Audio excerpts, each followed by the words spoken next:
अस्सलाम वालेकुम। मुंहिंजो नालो गुलशर रगड़ा आहे। अॼु जो मौज़ू इंतिहाई इंट्रेस्टिंग आहे। अक्सर पाण ॻोठनि में ॿुधंदा रहंदा आहियूं त माण्हू कंहिंखे मुखातिब थी चवंदा आहिनि यार तूं त वॾो 420 आहीं। आख़िरी 420 आहे छा? 420 पाकिस्तान पीनल कोड जो सेक्शन आहे। हाणे 420 सेक्शन में कहिड़ी ॻाल्हि आहे जो माण्हू हिक ॿिए खे चवंदा आहिनि या कंहिं माण्हू सां मुखातिब थी चवंदा आहिनि यार तूं त 420 आहीं। 420 सेक्शन जो जेको मौज़ू आहे उहो आहे ठगी ऐं कुपत सां माल सौंपण लाइ रिझाइण। यानी 420 सेक्शन में ठगी जो ज़िक्र आहे। उन करे जेकॾहिं को माण्हू ठगी कंदो आहे कंहिंसां या ठग को माण्हू हूंदो आहे उनखे माण्हू मुखातिब थी चवंदा आहिनि त यार तूं त 420 आहीं।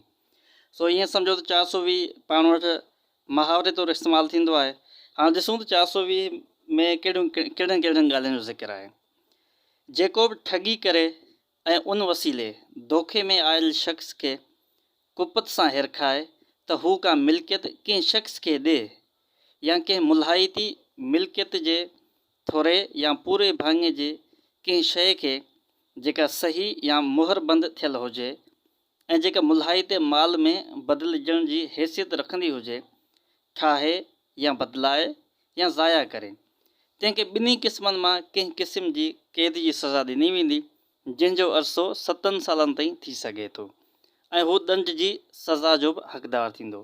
सो इहो ई 420 जो मौज़ू आहे। मेन ॻाल्हि जेका हिन में आहे उहा ठगी आहे। पोइ ठगी जा हिते जेको आहे मुख़्तलिफ़ शिकलियूं हिते बयानु कयूं वियूं आहिनि। सो अॼु तव्हांखे ख़बर पइजी वई त असल में 420 जेको पाण चवंदा आहियूं त उहो कहिड़े ॻाल्हि जे करे चवंदा आहियूं।